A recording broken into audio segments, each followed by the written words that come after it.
Atomic Robo, the Vengeful Dead. The overall gist of this one, though, is the fact that they're trying to, and maybe this is where it happens with all of them, considering I've only read like 2 of them now, you know. Sure. But with this one, they're trying to stave off the apocalypse from a alternate dimension, parallel world that has a bunch of vampires that are basically trying to beam their way into this world so that they can take it over and eat, and because they got no more blood on where they're at. Yeah. And so, you know, that's the whole gist of this one, is trying to stop the vampires from getting there. Yeah. And I guess they've already known about the vampires in this parallel world, because they were trying to build some type of net or shield around the Earth to prevent them from beaming in. Yeah.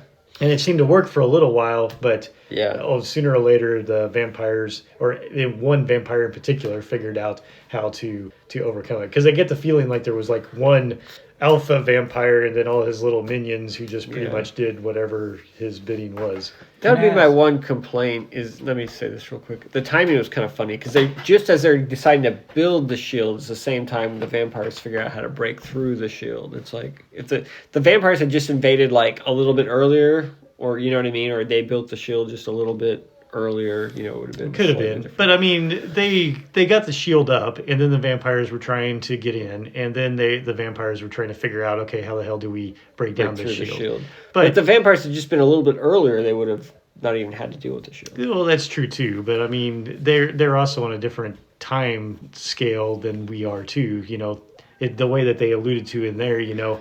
For every couple of minutes that are going by here, you know, a year or 2 is going by. Sure, so that's fine. But I think once the vampires started like invading, it was like pretty cool. A lot of action. There was a lot of action, throughout there. I mean, overall, I thought it moved pretty good. Yeah. You know, it does have a certain Hellboy feel in a lot of ways. Very Hellboyish. I don't know that. I mean, there's a lot of, you know, little humor and stuff in there, jabs that.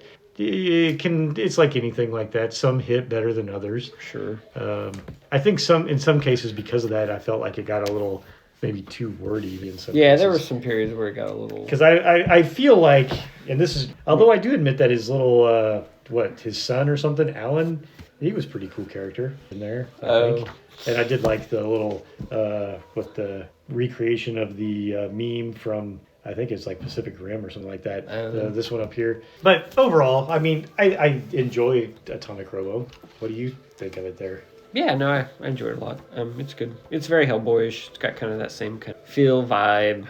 Got like a team of people who are fighting, you know, global threats.